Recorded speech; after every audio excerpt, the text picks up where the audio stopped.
Ayubowan, Wanakam, and welcome to Delving into Asian Psyches, the podcast in which we investigate the pasts, presents, and futures of psychology in the Indo-Pacific. My name is Robin Weber, and today I'm joined by Gunendra Dissanayake from Sri Lanka.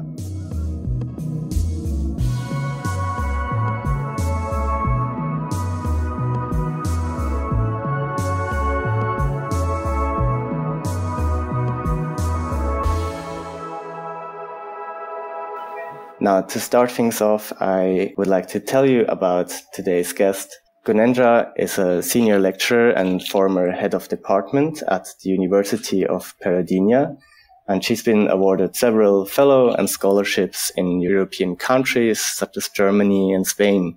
In her research, she focuses on intimate partner violence, which she explores how it emerges, why it takes place, and how it can be helped. Further back, she also investigated the psychological impact of the 2004 tsunami and wrote a book on coping with trauma. She's also involved in the country as she trains health professionals in responding to gender-based violence. And talking of the country, Sri Lanka is also called the Pearl of the Indian Ocean, a major trading hub and tea exporter. Its nature records some of the highest rates of biological endemism, and the country is the oldest democracy in Asia, with universal suffrage being introduced in 1948 and has seen the first female prime minister in the world in 1960. Sri Lanka is a multicultural society of Sinhala Buddhists and Tamil Hindus, with Muslim and Christian minorities as well. Now, with that information being given, I would like to turn to the conversation and introduce you to Gunendra. Thank you so much for joining in and being on the interview. Thank you, Robin. Right. So, as I've mentioned in the introduction, you are at the University of Peradeniya, and in my research for this episode, I have learned that this university has the oldest psychology department in the country, which was introduced only in 1990, so comparatively quite late. And I wanted to ask you, what are the reasons for psychology entering Sri Lanka only at this time? How were psychological topics being thought about and discussed before this time? All right. So, even though psychology was introduced in Sri Lanka, it was introduced very late compared to the other sections in the world. But in a way, we can't say so also, because we are a country which is heavily influenced by Buddhist teachings. So, even though the Western psychology was not practiced or introduced to Sri Lanka, we cannot say that there were no psychology programs or teachings or practices in Sri Lanka. Because even though Western psychology was not practiced, Buddhist psychology was here. In Pirivanas, in religious institutes, it was taught and practiced. But here I am mainly focusing on the systematic introduction of psychology courses into the university system or the education system. And that, of course, happened very late in the Sri Lankan setting. So, even though it states that proper standardized degree program in psychology was first introduced in 1990, way before, like in 1942 to be exact, University of Ceylon, psychology as a subject was taught. But there was no degree, a complete degree in psychology. But in some departments like philosophy, sociology and education, some courses of psychology were taught. One major reason for not introducing psychology until late 1990s was there were no qualified professionals to teach psychology in Sri Lanka. So that was, I think, according to my knowledge, a major obstacle which universities faced. I see. So when you say that psychology was also taught before, just in different majors, what would you say has changed in the teaching and maybe also in the ways of doing research about psychology? Also, maybe is there a specific reason why it didn't take on earlier and get an own department in earlier time? Psychology was not practiced or introduced or taught in a very standardized formal way. So basically, it was there, but formally, it was not in the education system until it was introduced into the formal education system. So maybe there could be different reasons, of course, like no qualified or properly trained personnel.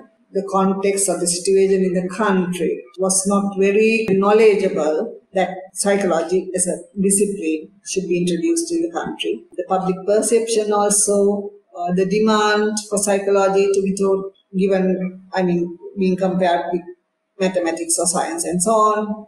So there could be many reasons hindering the emergence of psychology until this time. That's interesting. And if we look at the research side, maybe also for a second, in these 30 plus years that psychology is now really established in Sri Lanka, what would you say has been going on in this field since then? How far has it come in this time? Yeah, at present, of course, I think you're correct. It has come a long way since the research field also has developed. There's a vast improvement, I think, in the field. So there are many professionals who have gained their qualifications, trained overseas, have come here and have started their research in Sri Lanka. They also now see the importance of this subject, and also there are so many issues people were facing in Sri Lanka, which kind of pushed or led researchers to do their research on several topics. So mostly I think it's on the negative stance, of course, right? On the issues, mental health and social issues. But now, of course, I think that focus also is changing to going towards more positive fields and also different fields. Right. It's nice to hear that also in Sri Lanka you're getting into this salutogenic phase in research. And before we get into the present, perhaps, as you're focusing in your work on intimate partner violence, IPV for short, since South Asia, not only Sri Lanka, this problem is quite widespread.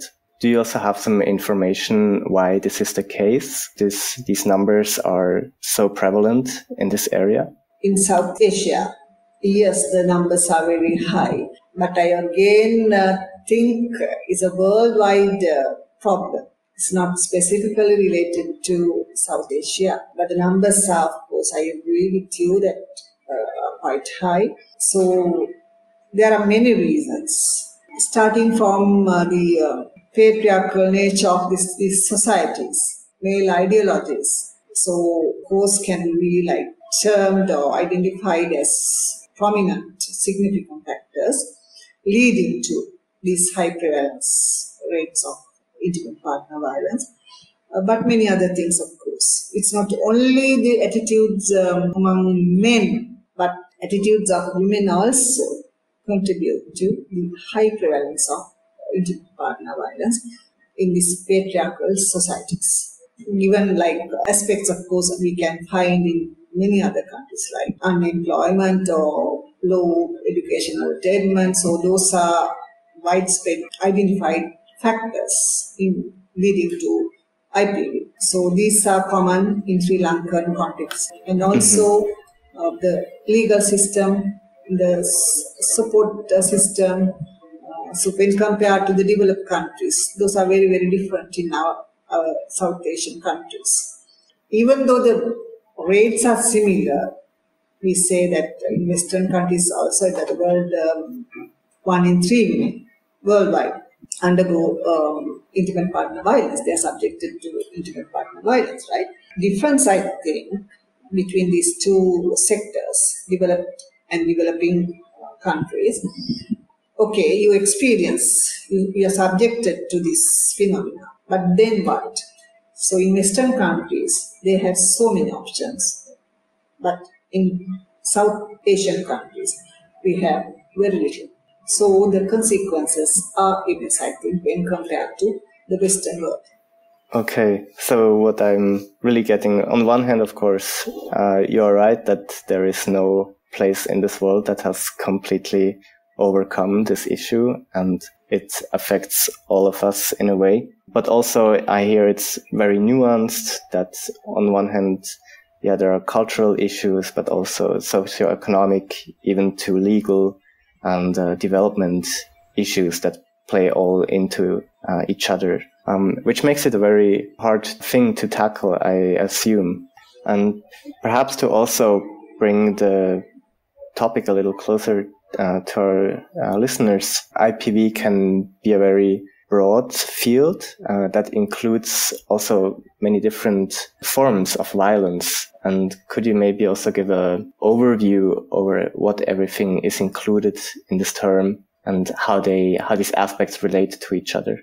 So IPV encompasses various types of violence. So basically we can say it's mainly three forms, including physical violence, sexual violence, and psychological violence. All these forms are interrelated. That is what I have found. So in Sri Lankan setting, physical violence is very common and very obvious and prevalent also. All the physical actions aimed to abuse, hurt another person can be included, like pushing, hitting, making injuries, and so on. Under sexual violence, of course, making a person behave in a way that without the consent of that certain person, behave in an undesirable way, like pushing oneself to do sexual acts which that person does not like to do. So those things can be included under sexual abuse. In the Sri Lankan sector, that is also prevalent, but compared to other two forms, I found there are two reasons for this low reporting, I guess. One thing would be that form also is very prevalent, but the women are not very willing to expose that because it's very, very personal in nature. And in the Sri Lankan setting, women especially are not or maybe are trained to inhibit or not to express their sexual feelings, experiences freely. So maybe, I'm not very sure, but I suspect that through my experience, that they are experienced in this aspect, but they are not willing to come up. Psychological violence is the most prevalent form of violence in Sri Lanka also, because there could be many reasons behind that. I will explain later.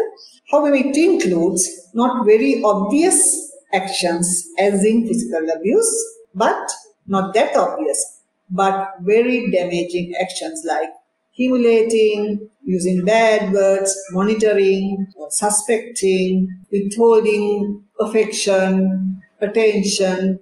The list is very long, of course. So some of these experiences are not taken seriously by others, social support network members, or maybe in some instances police or the counselors at some instances, yes, because they do not see any direct obvious damage done through psychological abuse. However, many women who talked to me came out or expressed that it is harder to bear than when compared with physical abuse. So, factors that I want to emphasize was, in Sri Lankan culture, it's many Buddhists, Tamils and Muslims come next. So in Buddhist teachings, physical violence from small days onwards is discussed. So this could be one reason, according to my knowledge, this could be one reason why people are a bit reluctant to engage in physical violence. But psychological violence, because it does not include any direct infliction of harm on the other person, maybe they are engaging in this form of violence very freely. And also, the others, observers or spectators, also tend to take it very easy, saying that, okay, you just do not think about if he scores, so why do I have to think about it? Just ignore. So he didn't hit you, he didn't do anything, so why worry? So that is the perspective many informal support members were adhering to or looking through this phenomena when they were asked of support. I see. I think that is a very valuable information to see it in these different forms that it can place and also how they relate to each other, especially the psychological component, which is so often, I'm not sure if forgotten, but surely often underestimated. Looking at your research history, there is also a very rich amount of knowledge that you have gathered in the last years on this topic. And what has been for you the most important takeaways and insights you have gained from your work about IPV? Okay, so that's a very good, interesting question. So according to my personal experiences, so as I have already mentioned, I have explored the prevalence rates and the factors leading to IPV and the consequences. So what I have found out was the factors leading to IPV, when we compare with other countries, the significant reasons are quite similar, but some are different. So one significant factor was attitudes. So maybe this is similar to all other South Asian countries also. And the other one was social support system. These are two very important factors, kind of interrelated, because whether you decide to support or seek support depends on your attitude. And whether you are willing to support somebody also would depend on your attitude towards that something. So in that stance, I say that these two are interrelated. So culture, of course, impacts on these two factors a lot. The cultural teachings, beliefs, and so on. So what I found in the Sri Lankan setting was, okay, so all these factors, low cess, low education level, no independent income. So with all this, okay, you come to a point. So many women that I have worked with, interviewed, even though they were going through a hell lot of chaos, very few wish to go for a divorce. Majority do not like to go away. They do not want a divorce. What they want is, okay, please change the man. So that is what I have been listening. Please change the man. I don't want to go for a divorce. I want the man back and a happy family. But sadly, it is not happening. It is not happening for many reasons. One thing is, there are so many lapses in our existing social support system. Because of cultural reasons, because of attitudes and so on. So not many are willing to help. And even though they are willing to help, not many do not know how to help. And many are very reluctant to seek help because of social stigma. And so we believe that you don't expose your family problems to the outsiders. It's not done. So it comes from the practicing religions also. So many women are very reluctant to expose what they are going through. And even basically what they do is, not many are very aware of the existing support systems also, even though there are many. What they do is they approach the immediate informal members of the family or friends for support. So sadly, I have observed in many cases, even though these informal members of family or friends initially come to help, but with time, they also kind of get away for many reasons.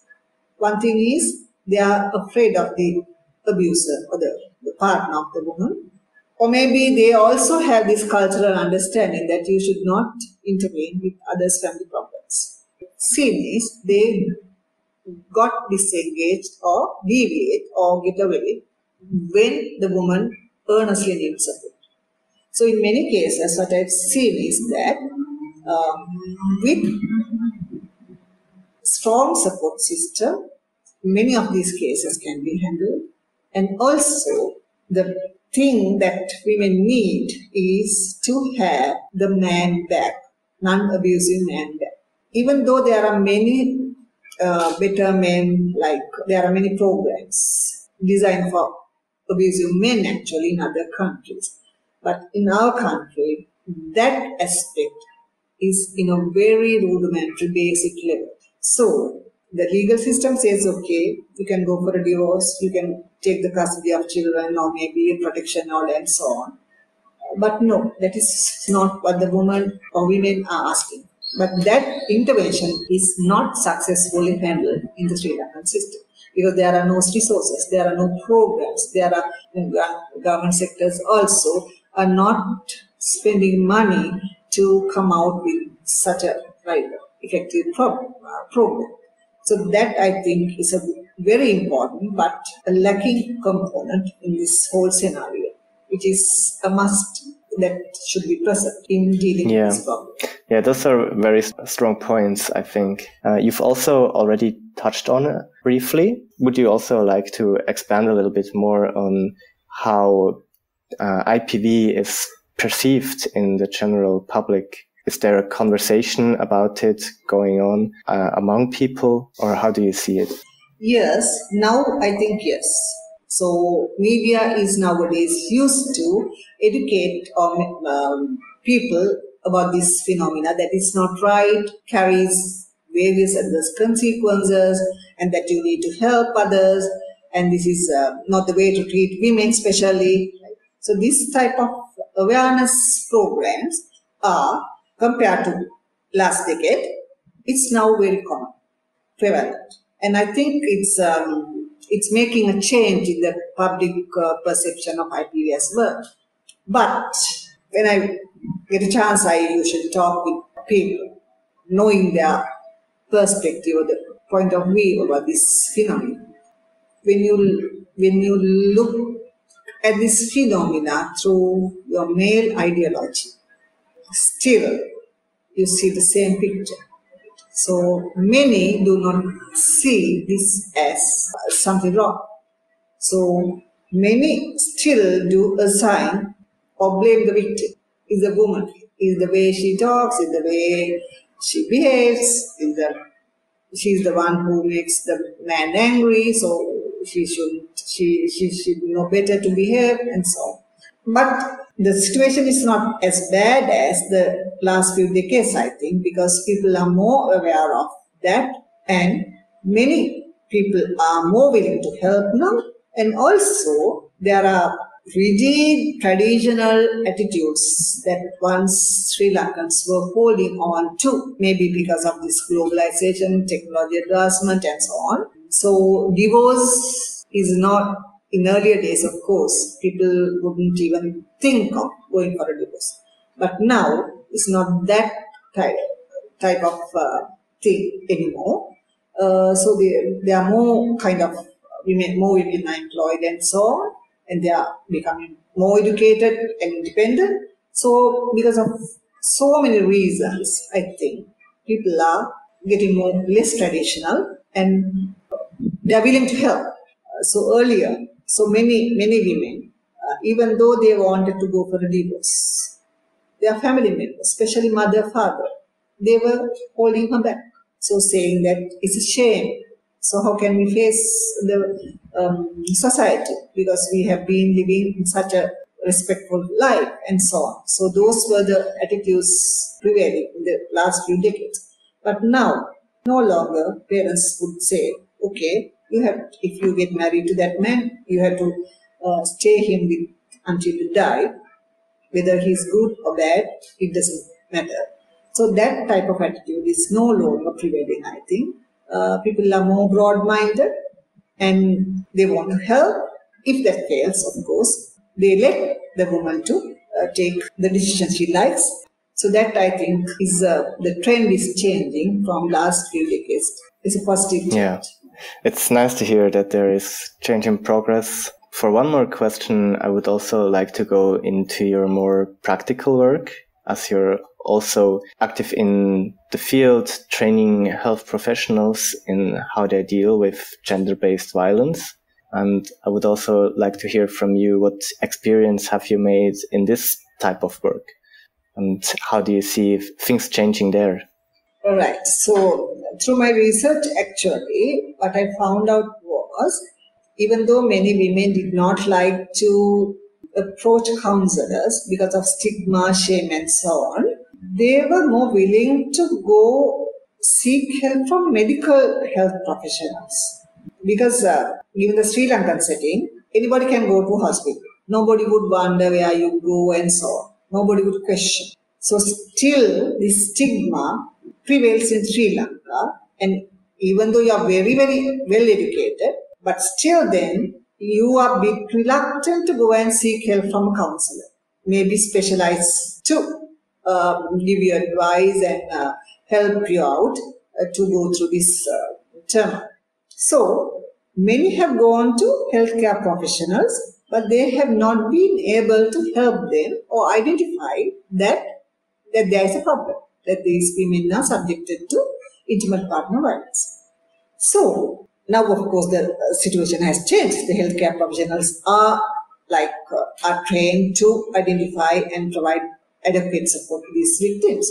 So I also understood that the healthcare workers could play a major role at least in the initial step of identifying and sending them to appropriate help avenues or channels when they visit hospitals. Because for many reasons, victims of IP usually go to hospital to take medicine for headaches, stomach aches and so on. Sometimes it's psychosomatic illnesses. And also some end up with injuries and go to hospitals and say that, okay, this was an accident and so on, they never blamed the husband. So there are so many incidents like this. So if the nurses and doctors are aware of identifying these specific cases, then of course, in this initial step, we can intervene and help dealing with or educating them with how to deal with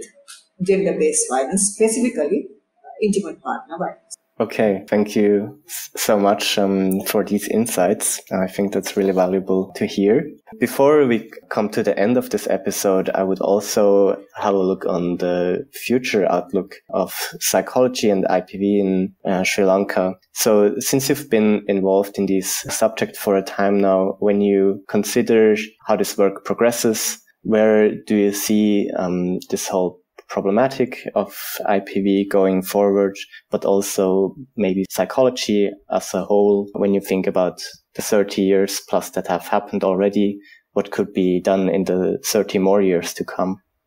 So first I will answer the question that you asked on IPV. So where to go? According to my research experience and understanding, I think that an intervention project or program for men, abusing men, is very necessary. The prevailing system does not have that, and the legal support systems will not, it will kind of control the happenings, but not prevent it. Prevention, that is very, very necessary. And that has to be started with educating children in the school system. So that type of a program, changing the attitudes about male ideologies, how to deal with females and males, of course, because IPV is not only limited to women. Men also do experience IPV at certain times, but because of many reasons, they do not come out with the incidences. For that, I think that has to start in school. But in Sri Lanka, still it has not started. So those two main aspects, I think, have to be introduced in the Sri Lankan system if to prevent this traumatic problem. The other question you ask is about where psychology is going in next 35 years, in Sri Lanka especially. So Sri Lanka, we go back to 1990s and 2000. So we are a nation, we were impacted by a civil war which lasted for over 3 decades, the tsunami, natural disasters, and the Easter bombing, man-made disaster, and of course then the COVID, many traumatic experiences our nation has undergone. It has been very unfortunate, but I think people in Sri Lanka are very, very resilient. So they are kind of surviving well. But There's more research, of course, at present on the mental health well-being, but more research is needed, I think, on how to increase mental health well-being. But that is also happening, I see. There's much interest on mindfulness in Sri Lanka as well. How to spend your day maximum happily as you want is, I think, one important thing the researchers are doing now that can be recognized as one important aspect of research which began quite recently. So other than that, with this technological advancement, the problem Sri Lanka is facing is, like of course other countries, many other countries, addictions, especially for children. So that aspect also is being researched extensively now because it has become a very huge problem. And research is not confined to these areas, but many other areas also compared to last few decades. Now, it's quite progressing, I think. It's a very positive thing that we should note. That's a very nice outlook you have on this issue and the future as a whole. I really wish it can progress in all these directions. Now, it is not the last question I had, but it's the last question we can definitely fit in. And I would like to come to the closing remarks, but also give you a chance to, if one of our listeners has become interested in this topic or wants to know more, maybe you can give one of your contacts in which they can reach you. And on the other hand, if any of our listeners is maybe affected by it or knows someone, what are suitable channels which they can turn to seek help in Sri Lanka? Yes, I'll be available. My email is gunendra@pdn.ac.lk. That is in the university website, of course. You can easily find me there. The phone number also is there. And there are many support systems in Sri Lanka, of course. Women in Need is a non-governmental organization which mainly handles and supports women who are undergoing IPV. They have been doing a lot and contributed a lot to the field of IPV, and they have some shelter homes, hotlines, counseling, legal support, and so on. And also there are another few hotline numbers also if people are interested, like they want to seek help in the Sri Lankan context. Yeah, yes. Wonderful. Thanks for sharing all that. It's been really insightful. I'm really grateful for all the work you have done and that you have brought to an audience here. Yeah, it's much appreciated, Gunendra. Thanks for being on. Thank you, Robin. So it's a pleasure doing the interview with you. So thank you. Yeah, indeed.